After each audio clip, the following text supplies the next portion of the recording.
Welcome back to the Dynasty Dingers podcast. It is Tuesday, March 4th. We are doing another late night recording. I'm joined, as I always am, with Doc today. Doc, what's going on, brother? Oh, I'm just living the dream, bro. I'm in my cigar bar location again. Does Doc own a cigar bar? How does he have access to a cigar bar? That's just for your mind to come up with an answer. I'm feeling good. We got TGFBI going on. You know, Matt and I are in that because we're really cool. I've been posting a bunch of stuff on X, on Doc Holiday Dyna. You know, doing some deep dives or some deepish dives into my prospect ranks. Right, I did some starting pitcher prospects today. Going to be dropping some more throughout the week. I don't know when you're going to listen to this, and maybe this is old news by then, but there's a lot going on. Personal life, lots going on. Matt and I were talking about an hour before before we even started here, so we're feeling good, folks. Hope you're all doing great too. Yeah, let's start off with TGFBI. And I had your team up, and you have a really nice start. You're drafting in the 13th position of 15 teams. Is that correct? This is correct. Okay, so 15 teams, roto, week to week, traditional outside of it is batting average. You have Adley Rutschman at catcher, two catchers. So Adley Rutschman, Trey Turner, Julio Rodriguez, Wyatt Langford, Michael King, Ryan Walker. I think it's a very good start. I did want to ask why you chose to go Walker over Bautista. Oh, why would I go with a guy who's coming back from serious injury Yep. when the bigger question for me wasn't him, it was Robert Suarez, who's with the Okay. Padres, going to get a ton of save opportunities. But Suarez kind of faded a little bit late in the year. There's so much talent in that bullpen that I believe in Suarez, but I don't know if I asked myself, who do I like more? Whose stuff do I trust more? Have you ever seen Ryan Walker's Savant page? Yeah, it's like Kramer when he goes into that big red room. It's bright red. You know, he's got the sign outside his apartment. That's what it was. But yeah, it's bright red. I watched him pitch. Go watch Ryan Walker's highlights. I think who's that guy? Who's that guy? Rob's the pitching ninja. Pitching Friedman? ninja. Yeah. That sounds What's right. his last name? Yeah, we're gonna go with it. Anyway, good guy. And he was just showing these overlays. It was just his pitches are wonky. They're so good. He's got a beard. He's got a beard. Closer, massive beard. San Francisco Giants. That's got good vibes. I think he's going to be one of those guys. I'm just willing to take the. They've already said he's the closer, so I'm not really gambling. But I think that Ryan Walker next year we're going to be drafting him like in the Class A tier. Okay. I think he's just like going to be there. I like that And, because and, and sorry, just to add one more thing is that don't think the Giants when they win are going to be blowing guys out. That's something to consider as yeah, well. that's a good point. And it'll be a contentious division. So you'll have a lot of those, like you just said, 1-2 run games. And, so do you think 40 saves in 2025 for Walker is a Yeah, good? and really good strikeouts and ratios. I've been really. I mean, I talked about him on my pitching primer, that little video and thread I posted. He's just one of my targets. And yeah, the rest of the team, Adley in a two catcher league. It's kind of like the same. I hate picking a catcher. I hate picking a relief pitcher.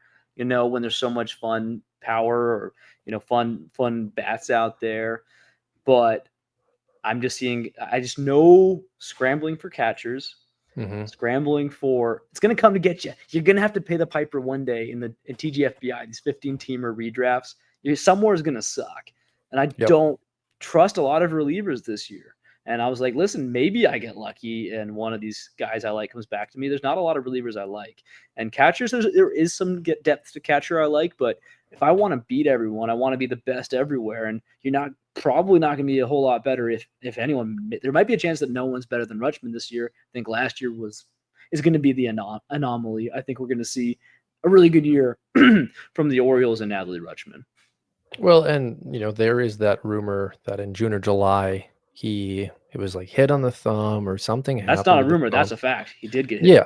And we saw the numbers plummet, right? So him playing and being a tough guy and pushing through the rest of the season. It's like, okay, what if he is a 280, 25 to 30, 100 RBI guy? 90 to 100 runs. Like what it allows you to do at the catching position is now you don't have to in the 9th, 10th, 11th round target a catcher, but now in 17, 18, 19, you don't have to get that second catcher to supplement your crappy to average first catcher. You can take, an Ivan Herrera, you can take somebody that's going to be a solid 2, so have a position of strength. And honestly, I think it's Rutschman. I think it's both Contrerases. Honestly, one playing catcher in Milwaukee, one playing first base. The first base is kind of a cheat code. And then there's like the hobbies, maybe. But like, do you want a maybe? Like, I don't know. Let's go over my team real quick because I just want to get your thoughts. I'm drafting for the 4 position. I took Jose Ramirez first, which I was not happy to do. My target was Judge. He went 1-3. My thought with Ramirez was Devers, Freeman, or excuse me, Riley. Someone would be there at the 2, and ultimately Devers would have been there. I went Acuna with the 2nd pick, Corey Seager 3rd, Josh Hader 4th, Garrett Cole 5th. What do you think of that start? Those first 5 picks? I like it. It's I learned last year, don't get too crazy. I mean, I went Langford, but I didn't go right away. He's my 3rd pick. I do feel pretty comfortable in a deeper league, knowing like probably not. Like, he's got that upside, but it's a safer upside. Corey, you went with Corey Seager, who people are like forgetting about. His health is a factor, but Yep. It doesn't freak me out as much as a injury prone pitcher, I guess. And I don't think he's as bad as Royce Lewis. You know what I mean? Like he's going to give you some really quality time there. I think Acuna is actually like the riskier pick. Yep. But man, if he comes back anytime early on and he just doesn't miss a beat, or even if he doesn't give you nearly as many steals, it doesn't matter. Like his bat's so good. Jose Ramirez, it's like I know what you mean. Not a sexy pick, but third base is not that fun to go dumpster diving in. So it's cool. I love. Oh yeah, you got Cole. Interesting. Because I was thinking it'd be really cool for me to get Cole where I got King, because I've seen that I've seen that happen before in mocks. Were you part of that mock with CBS when we did? Yep. Yeah. So like in that one, I've been using that as a kind of a barometer. It's never going to be exactly the same. I think people in the mocks are less likely to treat it like a real draft. So like relief pitchers aren't fun to mock. You know what I'm saying? That said, and valuations changed in spring training with little things that are happening. But Garrett Cole, I think, he's a value play. Him and King. Funny enough, I have him and Michael King around the same area. Hader, I think, is a great get. So it's a very similar build. Interested to see when you're going to go catcher. And frankly, do you feel a little naked with just? It's funny, just one outfielder out of 5, right? 5 is so crazy. Yeah. Well, and that's what I hate when you take Langford early, not because I don't get him, just because, it's a stretch sometimes. When you pair Langford with Rodriguez, it's not a stretch. Sure, like, you could have taken a first baseman or an infielder, but like in this format, Langford's great. And he's not your number 1 outfielder. He's probably the best number 2 outfielder on any of these teams, which is a huge plus, right? And when I'm looking at outfield, like even just now, it's getting to the point where it's like, do you reach or do you not reach? Do you take injury risk? Do you not take injury risk? Like the names currently out there are like the Yelich, the Trouts. You have the boring pick with Reynolds, right? And it's I don't like okay. this area. I don't like this here. And after I took Acuna, my thought was, okay, you have now committed to a bust or boom season outright. That's why I took Seager, because I was like, if Seager gets hurt and Acuna's not the same, I've already lost. So it's like, why would I take Brian Reynolds, right? Like, sure, he's a safer floor, but like at this point, I might as well just take freaking Mike Trout. Like, seriously, I'm going to win or I'm going to lose. You're up in 1 pick. I can't stop you. Sorry to cut you off, but I don't know if you're going to get there. You're up in 1 pick. Who's on the board? Sorry, who are you going for? I'm going to go starter one more time. I'm going to go Imanaga. And it's either Imanaga or it's Christian Walker or Naylor for the Diamondbacks. So if you have another pick coming up. So like, let's say you get Imanaga, are you going to that first base well if they're still there, Walker and Naylor? I think so. There is something inside of me saying take Mike Trout though, and like I think it's the wrong decision. We just almost 4 years in a row now. He hasn't played in like even 120 games, but there is always that that voice in the back of the head that's like, what if he hits 130 this year? What if he hits 140 games? That is, you get that in the 6th round, he wins you the league potentially. It's hard. Like this range of outfield sucks. Yeah, and but if you don't go any outfield your next 2 picks, what's going to be left after that, right? And Acuna's out for maybe a month and a half. Like you have no outfielders. But this is it. This is TGFBI. How would you like to die? How would you like to die? Way would you like to Yeah. die? Well, okay. Just being honest, if Felix Bautista, he went 2 picks ago. He went 6'9". If he was there on this pick, I was taking him. Which sounds crazy because it's like, why would you take a 1 category contributor? And it's like, well, I believe in Bautista this year. I think Walker was a better pick there, but as my second closer, and it's like, well, that doesn't help you in anything else. But it's like, well, how would you like to die? I don't want to touch relievers this year. I didn't even want to touch them in regards to like pickups. So, and that's what sucks. Like we are drafting with people that are good at this. Something really interesting. I'm following another league, the one that Chris Knock is in, because Richie's in that league with him. Salvador Perez went in the 3rd round of their draft. He went 6'1" in our draft. I also thought the Roki Sasaki 6'7". Like, yeah, he had a really nice day today, but we know he's going to be capped for innings. Like, this person took him probably at 120, maybe 140 innings. We got to get out of Roki. Took him in the 6th round over Imanaga. That's crazy. Yeah, it's going to be interesting. I'm kind of, after we're talking about it, I'm like trying to see where Wilson Contreras went. He went around you. Yeah, well, not near Adley though. It's interesting because I think Contreras is going to have such a good year, and maybe I should have realized this before the draft, but yeah, he would have been probably a pretty. He went 6'2", and yeah, he was my Q1 at 4.3. You took Ryan Walker right after him. Yeah. No, I mean, how do you die, right? And that's the thing. You take Adley, but Wilson Contreras could have gone 3 picks later. You don't know, and that's what sucks. I don't think you can. I don't think you can take Contreras before Adley. I mean, that's the thing. Like, right? People can. All right, should we get into our 1 through 10 outfield? Yeah, it's a lot of fun today. Yeah, we have some great names. All right, kicking it off. Scout the Statline 1 through 10 outfielders. Number 1, Jasson Dominguez.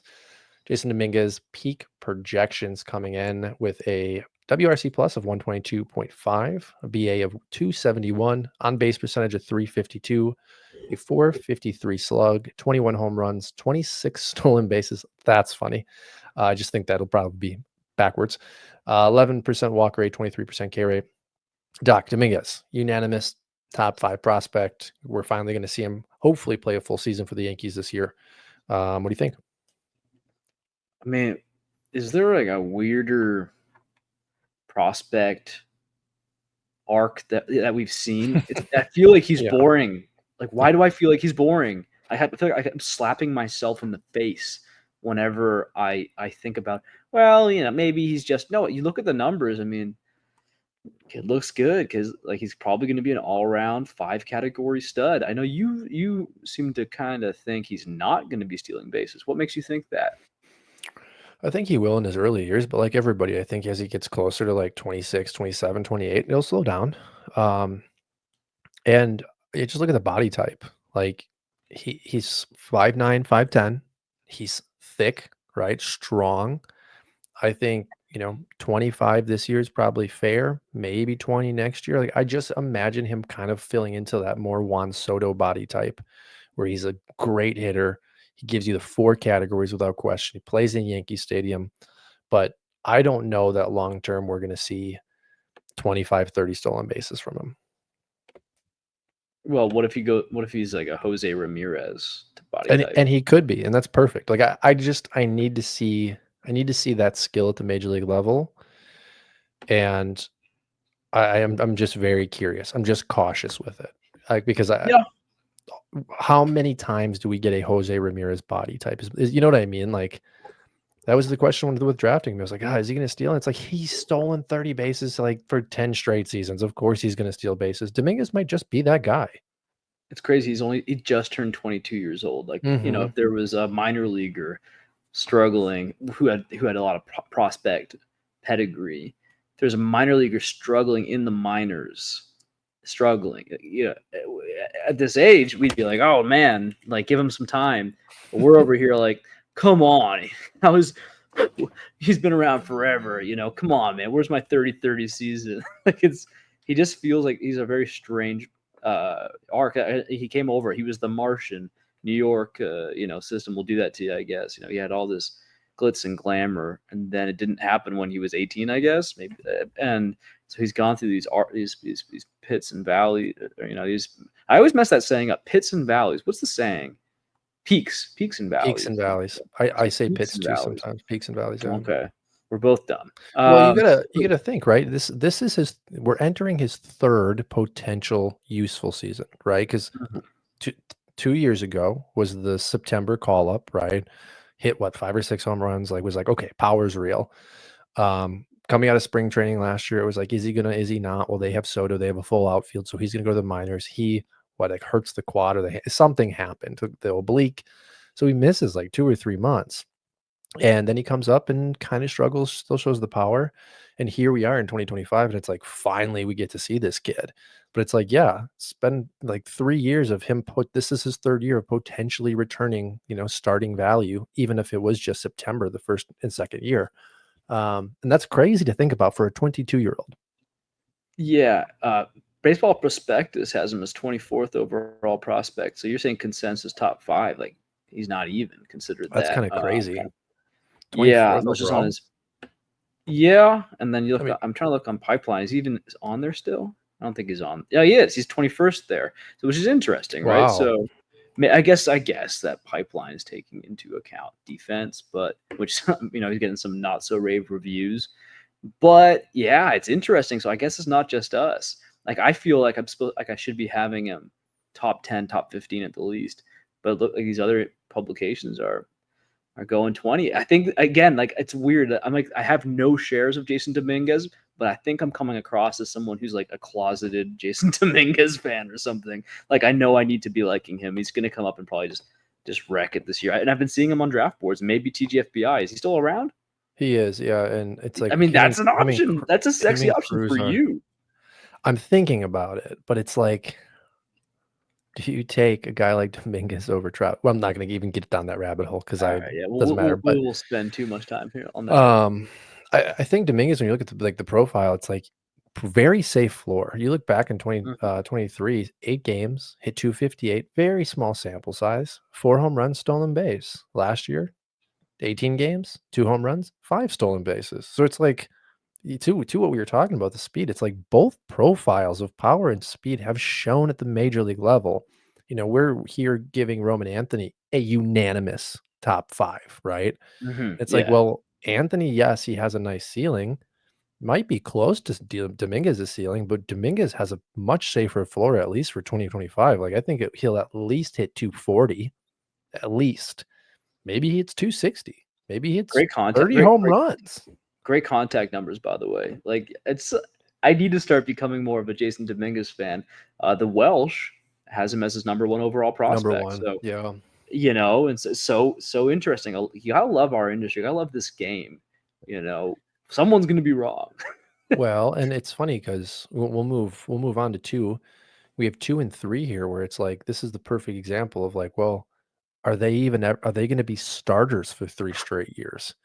Number 2 on the list is Lazaro Montes for 1 through 10 outfielders for Scout the Statline 2024. Montes at number 2 has a peak projection of 137 WRC plus. Whew, that's high. BA at 271, on base percentage of 359, a 506 slug, 30 home runs, only 5 stolen bases, 11% walk, 25% K. And I want to highlight here, Scout this stat line grading equivalency has him at a 65 hit, 70 power, 40 speed. Doc, I don't see the hit tool really being a 65. I think the power's 65 or 70. I think that's fair. But these projections are pretty crazy. So I gotta start hitting this. This is on me. I gotta be the dumb guy. So we gotta start talking about comps. Our Jason Dominguez comp was Bobby Bonds, which is so fun. And Mm. then Lazaro Montes is Aaron Judge. Which man, so here's the deal. He's how on the show, if you've watched the show, folks, I love to talk about the 5'4", 130-pound Dominican prospects who are hitting 20 bombs because their numbers aren't updated, right?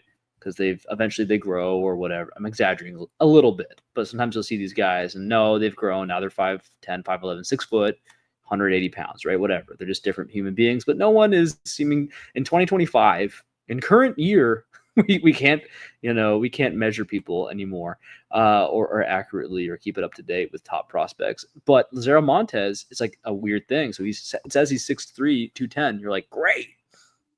Well, it's the same deal. Like they haven't been updating him. He's big. He's bigger than that. Like he's closer to 6'5", maybe 230 or 230 plus probably. If you see pictures of him, he just makes his teammates look like bad boys. It's freakish power. So it's the same thing as like Bryce Eldridge. You can almost kind of pause when you see his contact rates. You're like, oh, I don't know. But you look at Aaron Judge's contact rates. When you get that level of strength and raw power, it can negate the importance of contact percentages because when you are making contact, it's just so powerful. And when you are that kind of threat, pitchers are going to pitch around you, give you more walks if you're willing to take them, because they're going to be respecting you or they're going to be scared of you. And Mhm. so it's just very interesting, right? Yeah, go play MLB The Show as a pitcher when you have Aaron Judge coming at you in the box. It's very funny. Like it's just a video game. I'll play like MLB The Show 20 when I have like 5 seconds between my toddler, giving me a hard time. But I'll go throw it on there, this old game, and yeah, Aaron Judge will come up to the plate, and I'm just trying to just paint the corners, and I'm getting close to walking, I'm getting into bad counts. Then I'm forced to throw a strike, bomb. It's a bomb, right? And so that's just how it is, guys. If you want to get to know, I guess maybe that's why I'm a decent like pitching guru by accident is because I've played too much MLB The Show, and apparently that's enough to be a guru.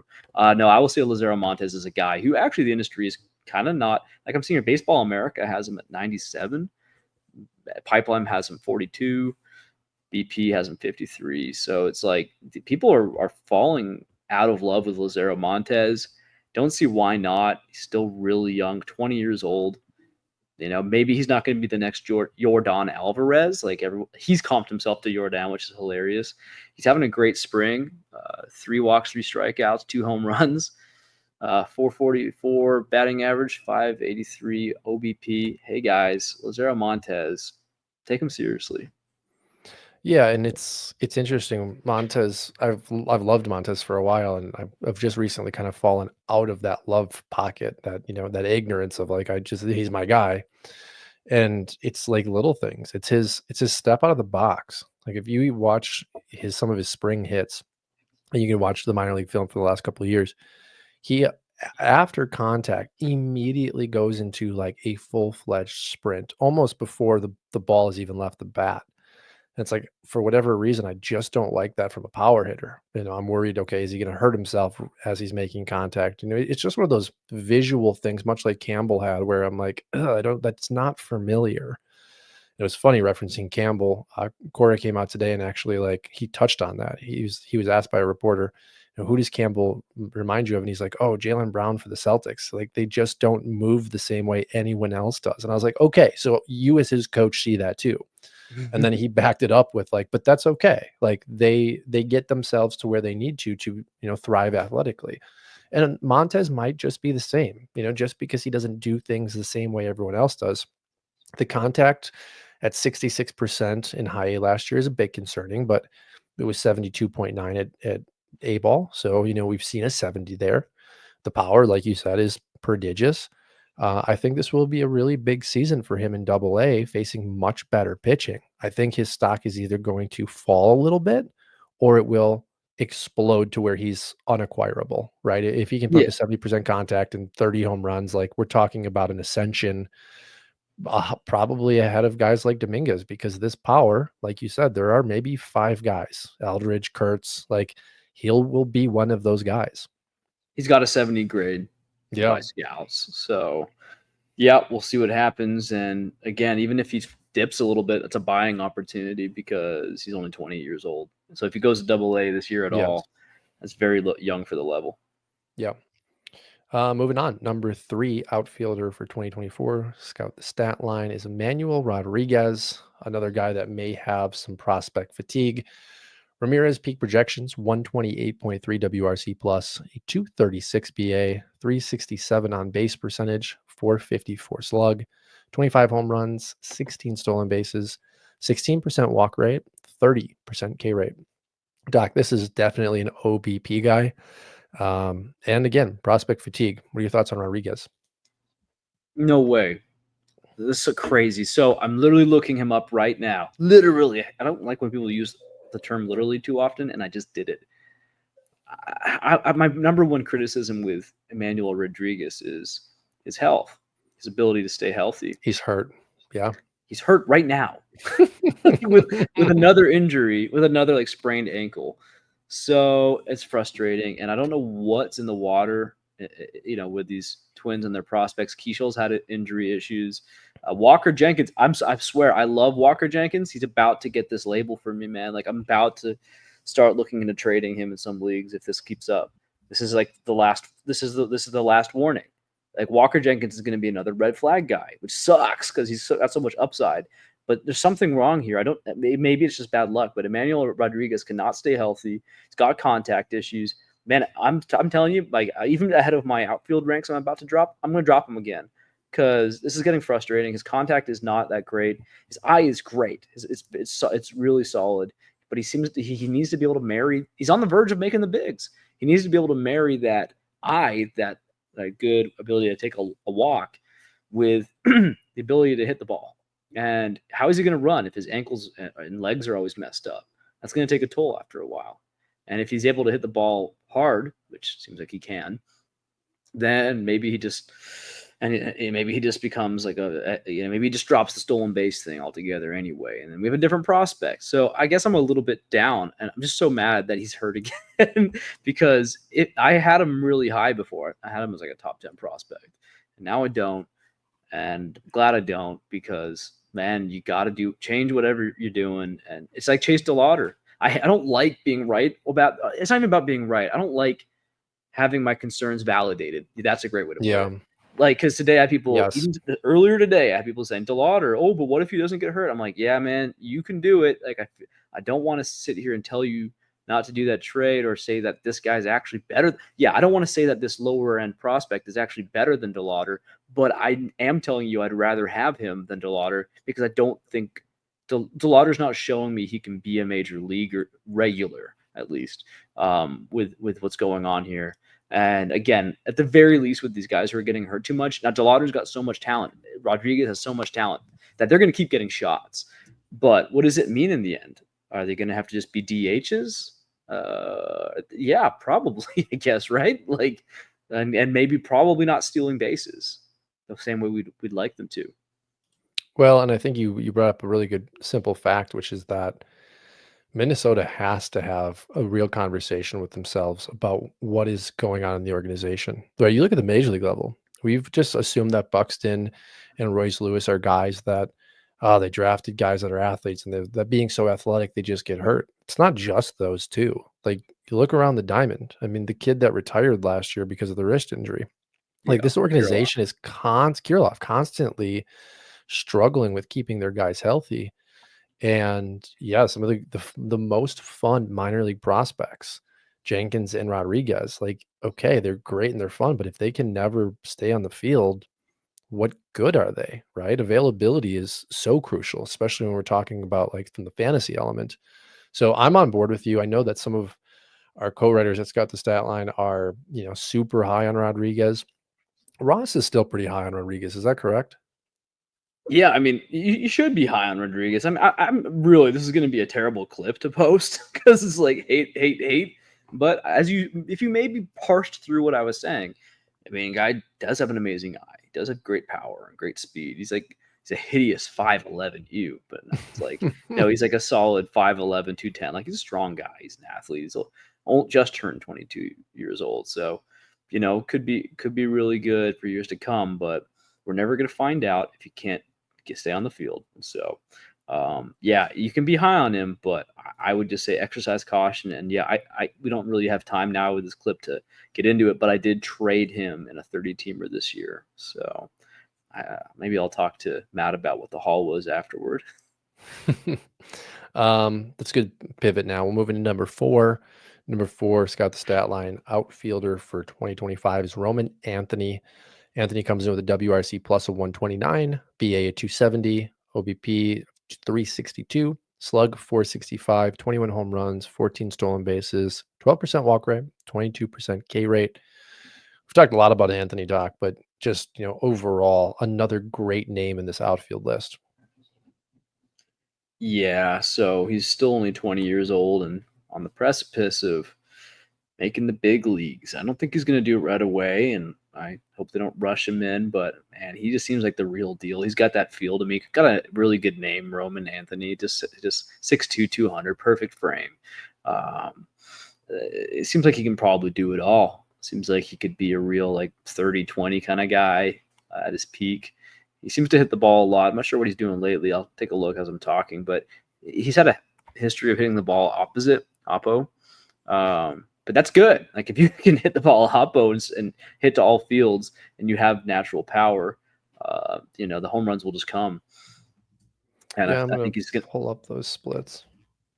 Yeah, and so I would say that in general, opposite here. So yeah, it was in spring training right now. He's got 50% oppo, which is not going to stick. And so it looks like he's changed that around. I guess in 2024, I'm seeing here that he was polling more. So maybe that's not true, but His contact in spring training is I know it's again small sample, but 88.2. 88.2. Yeah, that's pretty phenomenal. And even before that in AAA, Mm-hmm. what was he, 19-year-old last year? So this guy was out here giving you a 78% contact, 86 zone, The AAA. 86 zone is insane. As a teenager in AAA. So he's like a weird guy where it's almost like, yeah, here's something that's happening. I think this is real. Maybe you can confirm. I think people are so in Christian Campbell love. They're slowly not being in love because of spring training. No one's going to admit it, but they're like, uh-oh, he's not going to be an all-star day one. But generally speaking, this offseason's been Christian Campbell fever has been growing. And Anthony's been fine, but it's kind of been like the shiny new toy is this Mm-hmm. Campbell guy who came out of nowhere. But Anthony, it oddly might be a time to like buy him because I've always said I still have never ranked Campbell more than Anthony just because I said Anthony's doing this. Age to level is really important. I'm all for late bloomers, but if you are doing it at a younger level, you might be a prodigy. You might be like that's what Bryce Harper was doing. I'm not saying Anthony's Bryce Harper, but I'm just saying that the freakish superstars who you want to be running your team, anchoring your team, they're usually crushing it at a really young level. Those like mega superstars. Roman Anthony has that kind of feel to him. No, I think you said it best. You look back, Tatis, Vlad, Harper, Trout, they demolished the minor leagues. Like demolished Prince Fielder. I reference him a lot, right? Demolished the minor leagues from 18 on. Like no level where they're like, I can't hit 250. It was constantly like 280, 310, 330. And while Anthony hasn't necessarily put up those crazy numbers, his underlying metrics, just like you talked about, the EVs, the contact, the zone contact, it's insane. And at 20, it's like much like the Jackson Holiday, where it's like we're just going to push you so fast, and Holiday didn't necessarily work out because it's a massive jump to the major leagues. But I mean, Roman Anthony is showcasing superstar metrics. Would you agree? Yeah, and he did have numbers in AAA last year. 33, 44 average, 463 OBP, 519 slug. It's like, nah, this is a guy. He's gonna be yeah, 30. I mean, 35 games. That's a decent sample size. for a kid, right? He's way under the level and for his and age. it matched walk to K perfectly, both at 18.9. That's crazy. We're actually not talking enough about how good he is. It's so crazy. Yeah.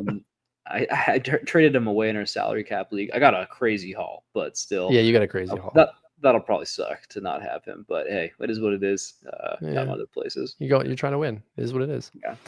Okay, moving on. Number 5, aforementioned Walker Jenkins coming in as the 5th Scout the Statline outfielder for 2024.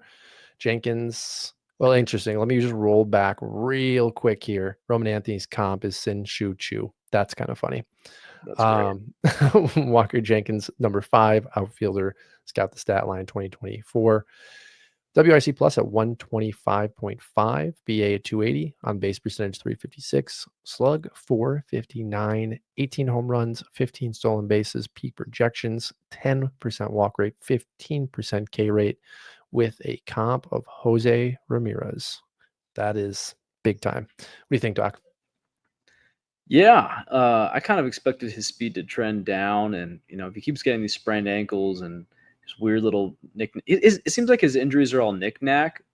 But yeah, Walker Jenkins, he's going to have to start staying on the field just so he can develop. Right? He's not getting hurt in these devastating ways, but it's just going to slow his roll. Like, we're not going to get to see him fly up through the organization, and he's not going to necessarily be able to tap into those home run numbers if he can't be on the field, if he can't develop properly. So we got to see that, because the eye is phenomenal. He's got this great raw power, really solid build. He just looks like a dude, right?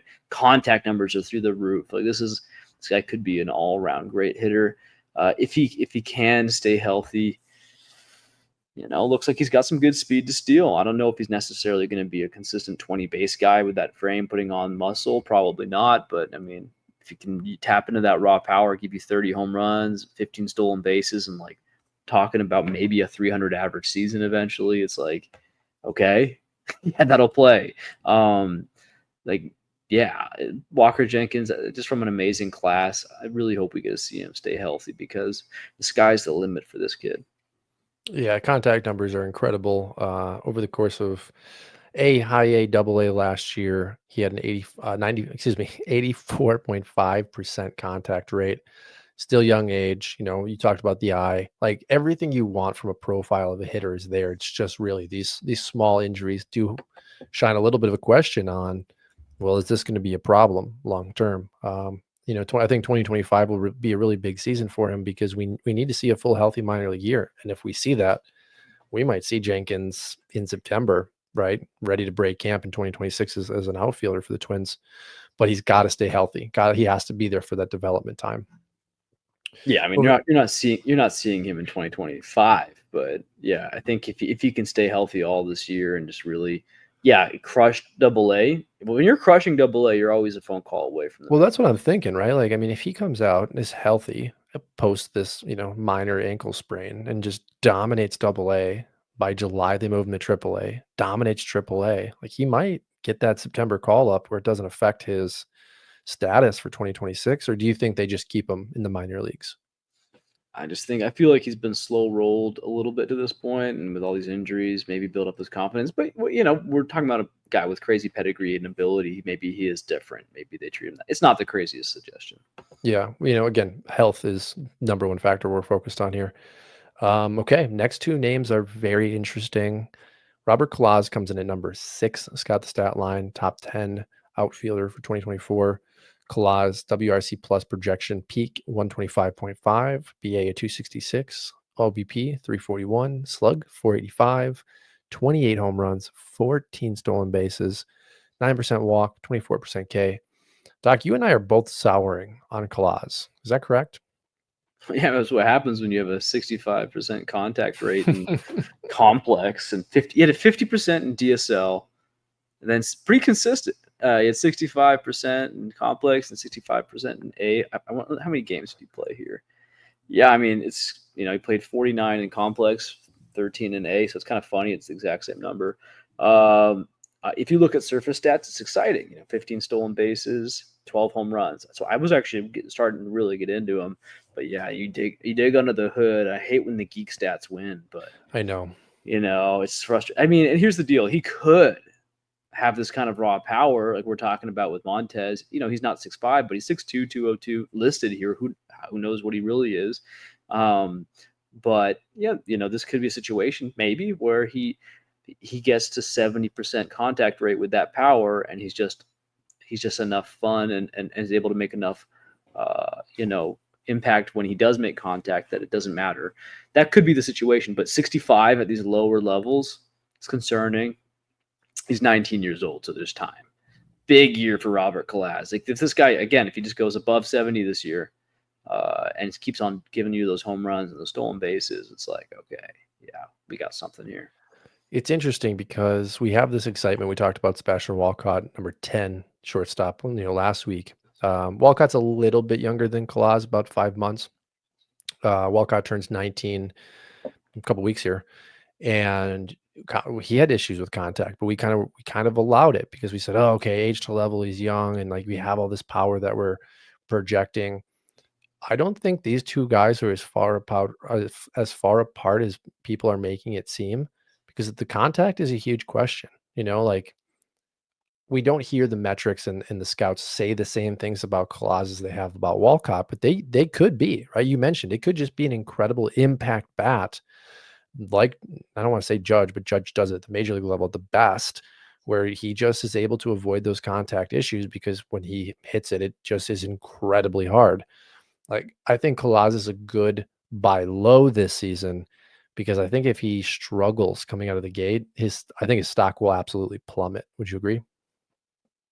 Yeah, I mean, I think with Walcott, he's in Double A now, right? And he was doing a lot of damage Yes. in High Yes. A, so it is different than Complex and Low A. So Yeah. those are my concerns would be for Robert Kalaz. But I'm seeing a potential 60 grade field grade for on Fangraphs for Kalaz. So hey, maybe that'll help get him in there. We'll see. Play if he is able to play in Coors Field, Yes. that'll help a lot too. So it's definitely not someone to throw away, but I think like there was some big steam there is still some big steam kind of generating behind him. I'm just saying maybe it'd be cool to brakes a little bit. I want to say, I mean, Owen is a huge supporter of Owen's big Kalaz. on him. Eric Cross has been posting about him too. I'm sure there's others, but those are two that come to my mind. I'm gonna pull up and see where Owen has him ranked because Owen made me more excited about him because I was Yeah, excited, but I had him top 40. I'm taking him down. Yeah, I just okay. don't think I dug into the geek stats enough, and these geek stats are concerning considering the level. Even though it's like a fine age for him to be there, the contact is pretty concerning. So Owen has him 21st overall, which is He's which it's his opinion, but where I'm gonna that's push bold. back is Nick Kurtz is 30th, and there's not a universe or a reality or a multiverse where I could ever rank Nick Kurtz below Kalaz. It just can't No, happen. no. But that's why we do this, right? Because we all have our own opinion about people, Make and sure we tag Owen in this clip. we're gonna have to. And the conversation we had with Owen was he's very excited about those raw tools, and I get Sure. that. Like I talk about lottery tickets a lot. Like Colossus is absolutely a lottery ticket guy. He could be a guy that's a top 10 prospect come end of season, or he could be a guy that I'm taking out of my top 100. Then that's hey, we all got to put our flag in somebody. Next one. That sounded really inappropriate, didn't it? That'd be Yeah. painful. Next name on the list, coming in at number 7 for Scout the Statline 1 through 10 outfielders in 2024. Nelson Rada. Talk about a name that nobody wants anymore. WRC plus a 115.1, BA a 269, OBP a 364, slug a 399, 12 home runs, 28 stolen bases, 12% walk, 19% K. I preface this with nobody wants because in a 20-man, very deep dynasty league, I was able to pick him up in September. And it was pretty shocking because, I mean, Ross has loved Rada. The model has really liked Rada because of the age to level jumps. The Angels have been incredibly aggressive with his promotions. And we haven't really seen him excel because of those promotions. You just look 2024, 123 games in the minor leagues. He had 1 home run, 35 stolen bases. That was all at Double-A. Doc, what are your thoughts on Rada? He's just the reason you're getting tired of him, or people are getting tired of him, is because he's so old. He's 19 years and 6 months. It's like, come on, bro, we're done. It's so crazy what the Angels can do to you, right? It's like, man, this guy was doing serious damage. Let's see what the numbers were here. So the surface level numbers, yeah, DSL, great, whatever. We don't care about that. Low A though, it came in. I think, I mean, if he's 19 now, in 2023, he must have been playing professional ball as a 17-year-old, Yeah.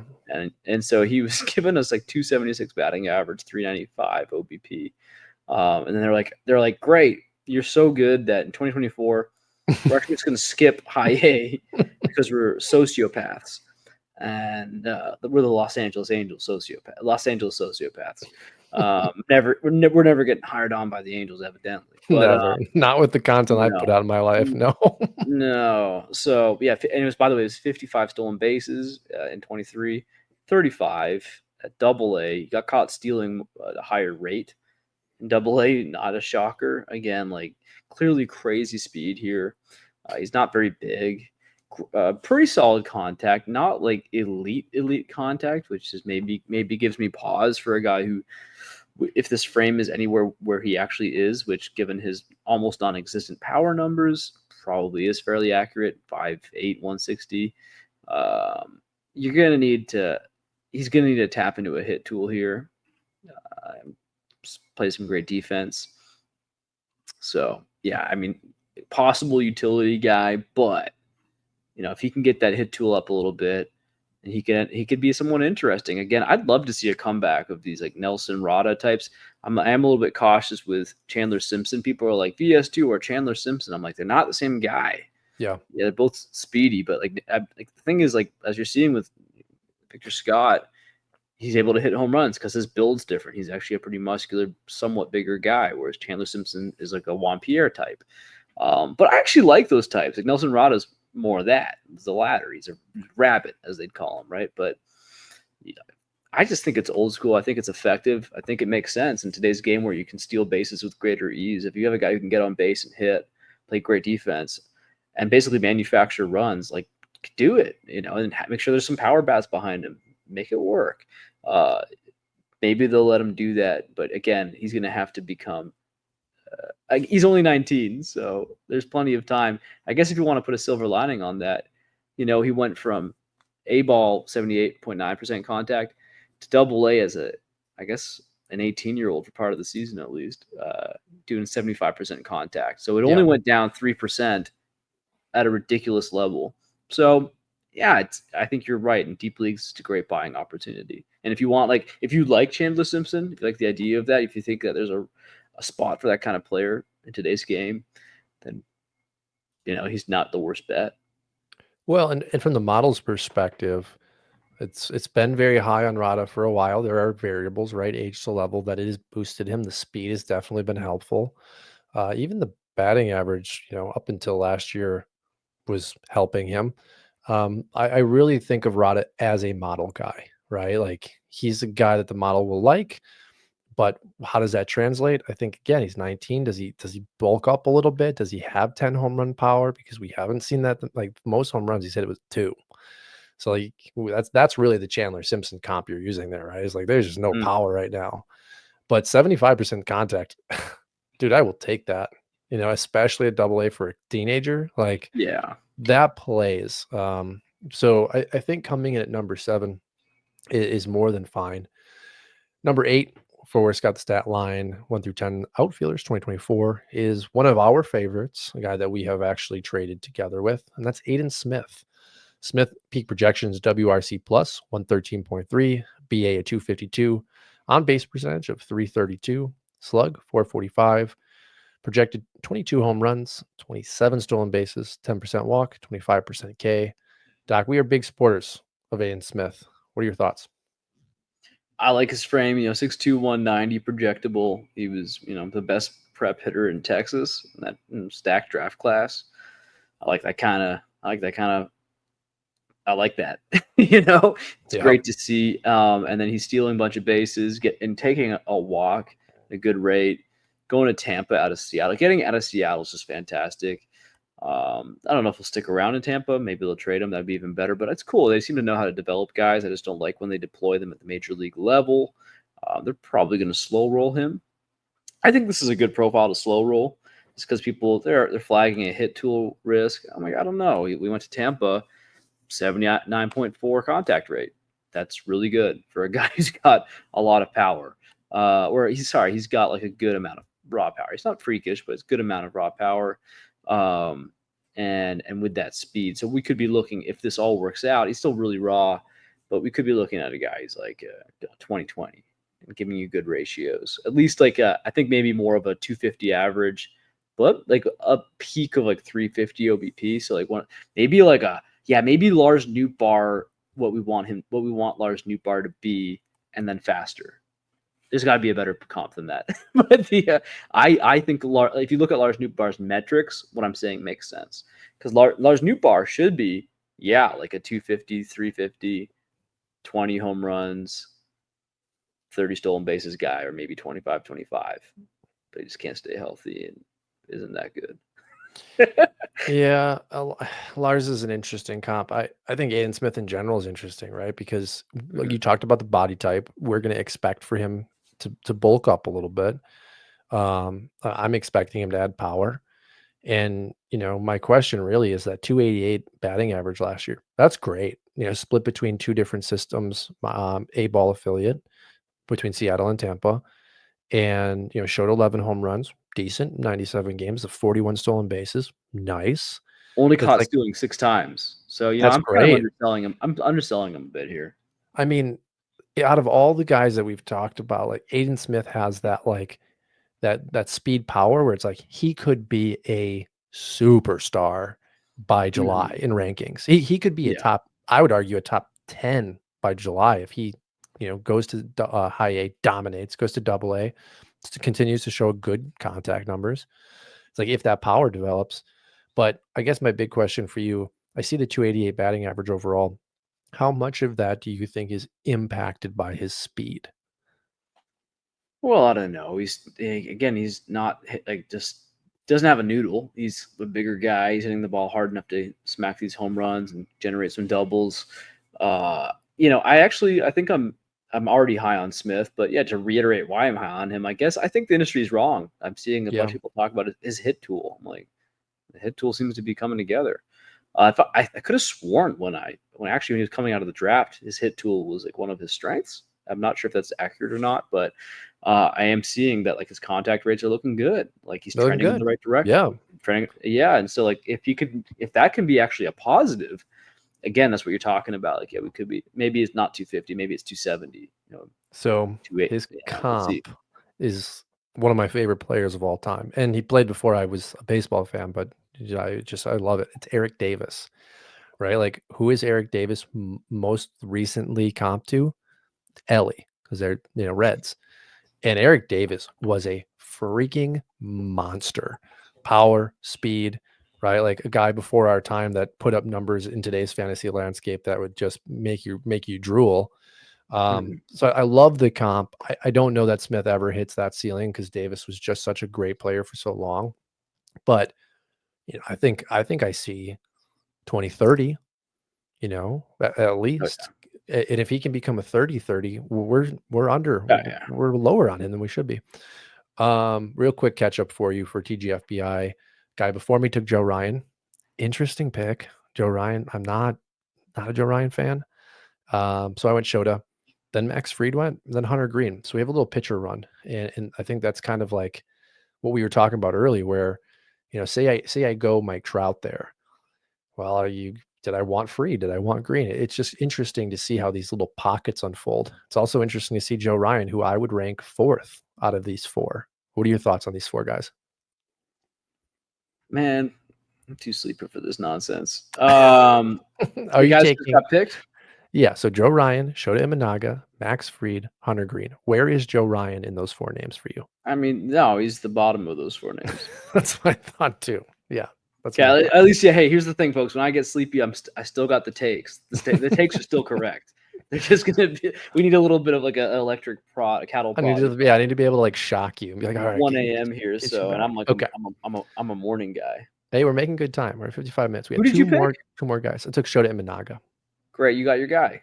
Got my guy. Who you taking next? I'm between Trout and Dominguez. Okay, we'll see if these guys are going late night. Yeah, we'll see. I don't know. I don't think so. Okay, moving on. Let's get this done. Get you home. Number 9, Scout the Statline Outfielder for 2024, Justin Crawford. Oh, we have a story for you guys. Justin Crawford comes in peak projection of 109.9, 287 batting average, 336 on base percentage, a slug of 422, 12 home runs, 28 stolen bases, 6% walk rate to a 19% K rate of a comp. Another beautiful comp here, Jacoby Ellsbury. Doc, thoughts on Crawford, and then why don't you illuminate the situation that we just dealt with a few days ago here? Well, yeah, this is gonna get clipped out. So the first thing we'll talk about is just who Crawford is, and then we'll get into the fun stuff. Stay tuned, folks. That's a cliffhanger. Justin Crawford is the son of Carl Crawford. I'm not sure if you mentioned that or not because it's past my bedtime, but his contact numbers are fantastic. He's actually underrated. He is underrated. He's got like a great build, kind of like Crawford. Kind of like Carl Crawford. You know, for some reason they're similar. 6'2", 190 basically. Just round up. If he's 188, yeah, give him a cheeseburger. He's 190 now. It's better. I'm sure that's the Are first you time I've ever hungry? said. That's the first. No, I'm just like it's the first time I've ever said that. But if you Give think him a about it, it's cheese. I ridiculous. mean, It is kind of ridiculous. When I see like when I see like oh he's 127 pounds, I'm like oh but is he though? But like give him like 127. This is like a DSL kid. But over 16. This is Brady Holiday. By the way, I found out Brady Holiday is not a the brother of cousin. Ethan. The He's the cousin. cousin. Yeah. Not adjust your rankings accordingly, folks. He's only what is it, a fourth of the bloodline?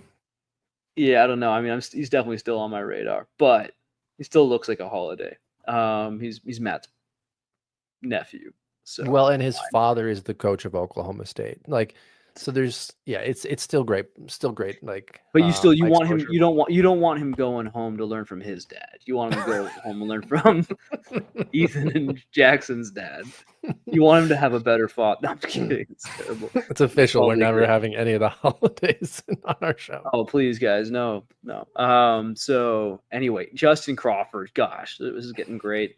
Yeah, I mean, I feel like Carl Crawford in his prime even was like underrated. I played fantasy 20 years ago, folks, when Carl Crawford was in leagues, and I just never took pleasure in like drafting him.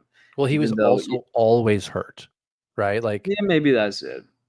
he put up Maybe that's incredible numbers, but the question was like, when are you going to lose him? I like the Jacoby Ellsbury. Why did I Mhm. say his name like that? Jacoby Ellsbury comp. It's a good comp because I think you're gonna have like 40 stolen base possibility here with like really we should all probably be bumping Justin Crawford up our ranks, which is like hilarious because we had a trade in our Scout the Statline Points League Dynasty League the other day, and it was Will Smith the catcher since the relief pitcher is not really relevant anymore. That's maybe we don't have to clarify, but he's the catcher, and Emmanuel Clase, the best reliever in baseball, for Justin Crawford and Christian Robinson. Of the Arizona Diamondbacks, if anyone is wondering. Good. Not good. It was like the last pick of our draft, I think. And this was like it sent the league into an uproar because I'm anti-veto. I want people to manage their teams the way they want them to be managed. And after this big back and forth, the guy who made the trade said, I'm going to manage my team the way I want to. I'm like, all right, man. And then some guy, he's like, I've had a few beers, but is it possible you thought that this Christian with a K was Christian Campbell? And then this other guy's like, oh, bro, I've been at Mardi Gras. Like, these are two, like, this one drunk guy helped the other drunk guy out. And the guy at Mardi Gras is like, oh, bro, can I please have the trade back? You know, I thought it was Christian Campbell, not Christian Robinson that I was getting. And I'm like, yeah, man, this will be a veto. This is like the one veto I will do, I guess, in this ridiculous situation. Only the finest in Scout the Stat Line leagues, folks. But yeah, Justin Crawford, underrated. What do you think, Matt? I love Crawford. And, when we were having that conversation about the veto, the not veto, is this fair? Is it going to destroy the league? Cy continued to say, like, I think you guys are really sleeping on Crawford, which is a great selling point for a guy that just landed a top 5 catcher and the number 1 closer in baseball for a 19-year-old weighing 127 pounds, right? Like a win-win for him. No, of course, I'm kidding, but I do think he's right. Like, we're talking about some of these profiles here with Aiden Smith and Justin Crawford, that these guys could be huge fantasy contributors because they're young, they're showing great contact, they have the speed. We are expecting at least an uptick in power. And for Crawford, the bloodlines, we're pretty big on that on this show, right? We just joked about the holidays for about 2 minutes there, but it's a serious comment. Like, you're coming from a family that understands what it takes to be a pro athlete. You're coming from lineage that has that athletic blood in you, that muscle memory in your DNA. Like, I believe that's a thing. And Crawford has already shown the contact, he's shown the average, he's shown the speed. Like, if he can get to 15 home runs, if he can get to 20 home runs, the Phillies have a superstar, a fantasy superstar in their hands, and a massively good big leaguer. So I think Crawford this season pushes his way into a position where I could see him being traded for Emmanuel Clase straight up. I don't think right now he has shown at least enough with the power. But I really enjoy Crawford, and I'm glad he's on this list because I think he rounds it out really well. And the next guy we talk about, kind of similar profile. Any thoughts on Crawford before we move on? I think I said my piece. I'm gonna rank him up, bump him up my ranks. Yep. Yeah, he's been slowly, steadily climbing my ranks as well. All right. Jasson Chourio comes in at number 10 for Scout the Statline 1 through 10 outfielders in 2024. Chourio, the brother of Jackson Holiday, a little bit younger, playing for the Cleveland organization. His peak projections coming at 113.6 WRC plus, a BA at 257, on base percentage of 359 with a 400 slug, 13 home runs, 22 stolen bases, 13% walk, 20% K rate. And it's interesting. You put Chourio, I think, right in between Rada and Crawford. At least personally, I would. We've seen decent average. We've seen really good speed. Okay, power at 5 home runs for a guy that's going to steal you 40 bags. Big thing is he's up pretty significantly this spring in weight, 19, 20 years old. So, Doc, we just talked about Crawford. Are you as excited about Chourio, or do you need to see a little bit more? I was kind of ringing the alarm bells on him in a good way last year. In fact, I had it when Jackson was starting slow. I wasn't trying to condemn Jackson's career or anything, but I put a tweet saying, "Hey guys, I actually think there's a possibility Jasson Chourio could have the better career out of the two." Um, and it wasn't for clickbait, but it was just a thought I had. And some guy put me on a website with like bad takes or like crazy Really? takes. It was like hot take. So he didn't say it was bad. He's like, "Hey, bro, look, check this out. I put you on here." And I was like, "Okay, thanks." I was up there with some other good names, some other strong guys in the industry. So I felt cool about it. But I told him, I said, "Hey, it is possible. Like, we don't know just because Jackson started heating up around that time." And I'm like, "Listen, yeah, of course, Jackson. Like, I never said Jackson can't be good, but it's pretty clear to me that Jasson has, a better hit tool, right? And he's just got a better approach at the plate." So my theory was, okay, well, Jasson doesn't appear to have that same raw power. What if he puts on some weight and he can tap into something? He seems to be faster too. I mean, Jackson seems really fast, but what if this guy is a little faster and he's got a better approach and hit tool? And what if he can get enough power eventually? He's got a good frame. He's kind of tall, right? 6'1". So I don't know. It's like he's got a lot of development to go. That's still probably not going to be accurate as of right now. It feels like Jackson Chourio is like a sure thing superstar, and Jasson Chourio. It's interesting to see the Jasson Chourio hype though. Last year it was nothing. People really thought that was like a crazy take, and now you're really seeing Chourio being ranked in the top 50. Maybe even higher on some people's lists. He almost had a 20% walk rate. Basically, did have a 20% walk rate last year at low A. So it's kind of exciting. There's clearly good bloodlines here. I think Cleveland's a good organization. I think they're going to let him run if he wants to run. It's just the power will decide who we're getting here, and if this is someone who can compare to his older brother. Yeah, and the Brewers slash Jackson have come out and said that he wants to. They want him to run more this year. It's not as like, you know, as out there as the Mason win. Hey, I want to steal 40, 50 bases this year, which we love to hear. I would love Jackson to come out and say that. But there is speed there. We just need to see him run more. You know, again, 20 years old as a rookie last year, right? Like you talked about June, July, he heated up, started to make those adjustments. We saw that in the max EVs, we saw that in the average EVs. But I pulled up the contact numbers just to kind of compare here, and it's hard because Milwaukee pushed Jackson just so aggressively. Jackson at, let's say, A and high A was sitting around a 67, 69% contact rate, and double A in 2022. So we're talking about a kid that was 17 at double A, had a 60.7 contact. Not great, right?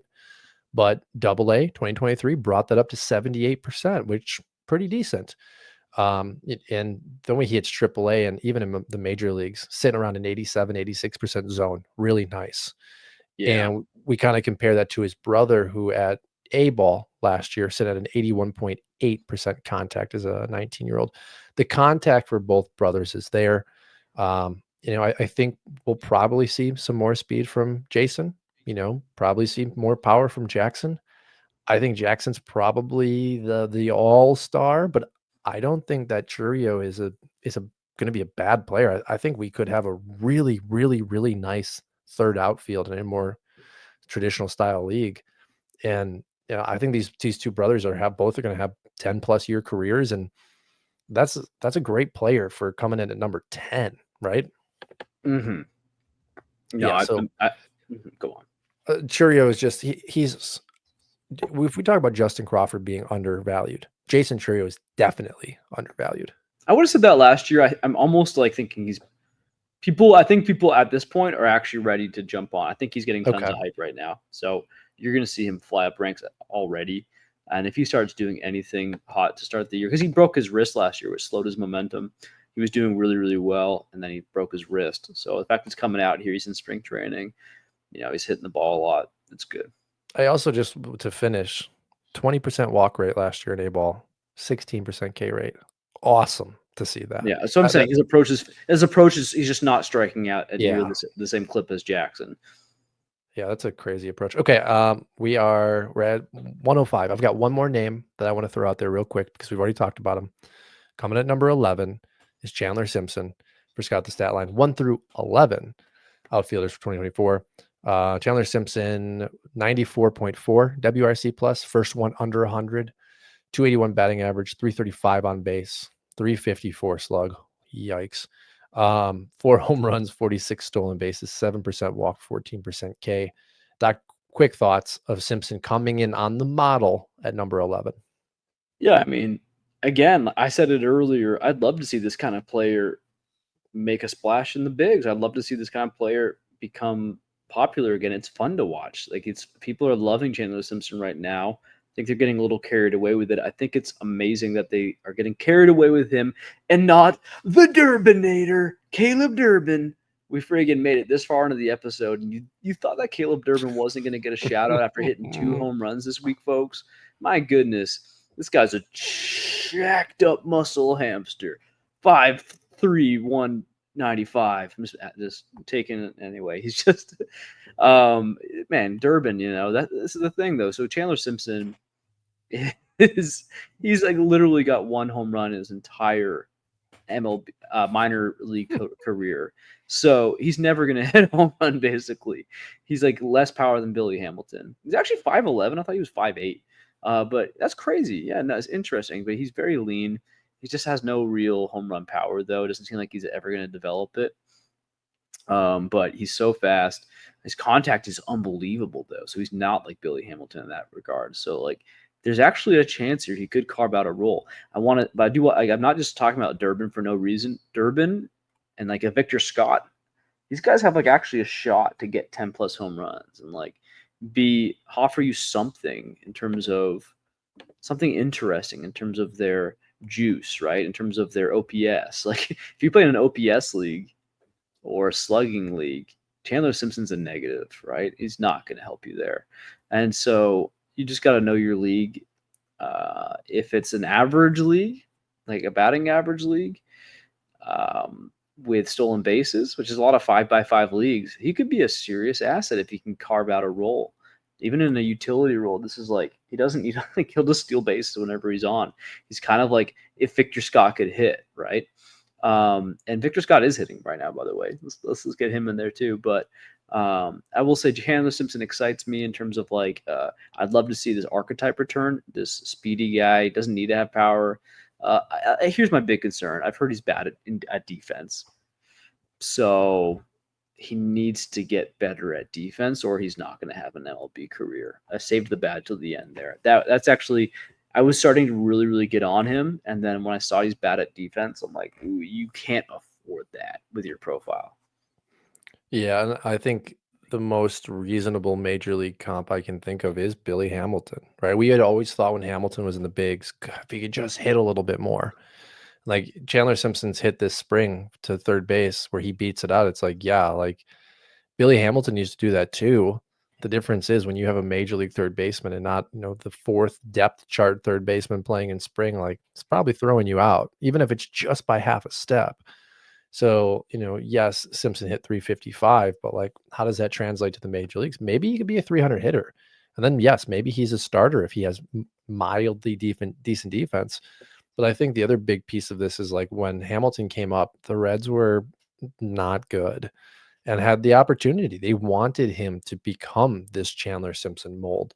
Does Tampa give Simpson the chance? I don't know. Maybe he's got a year where they'll give him 100 games in between, like where they're at with like, building the new stadium and all the drama going on down there in Tampa.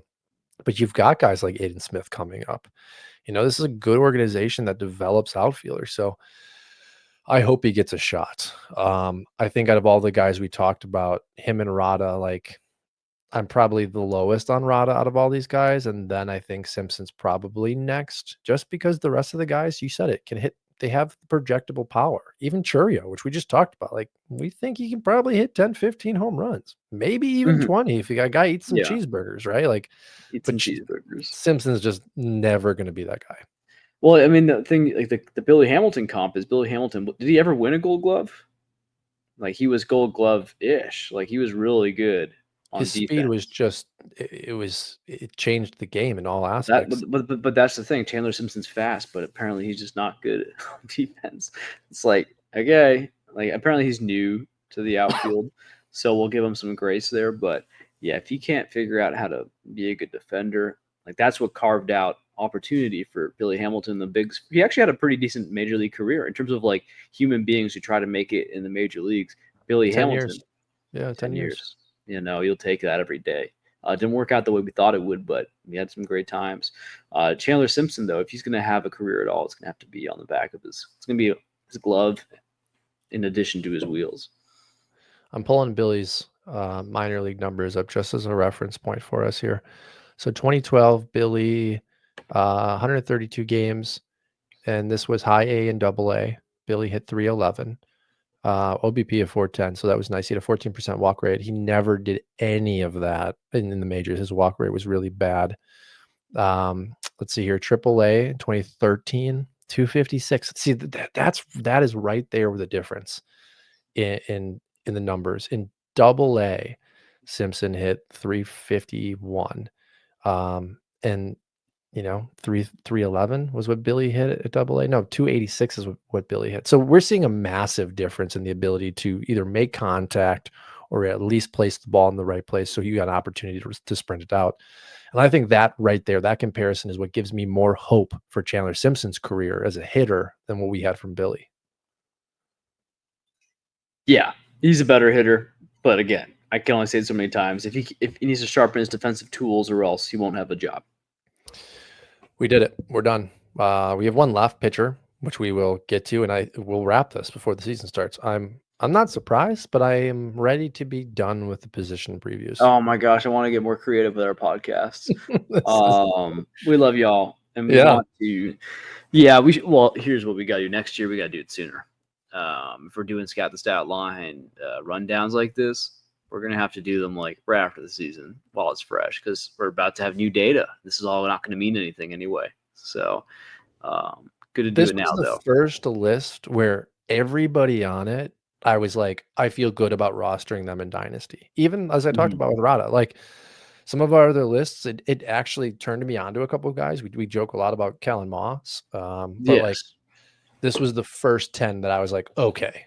Like in most Dynasty leagues, 15 to 20 team, maybe outside of Rada, like all of these guys should be rostered. So that was enjoyable. But yeah, after we get through pitchers, we'll be circling back to the stats that we have. You know, you kind of dropped in some of the Durbin, Victor Scott, spring training hype, which is getting exciting. Anything else before we say goodbye today? Yeah. I'm your Huckleberry.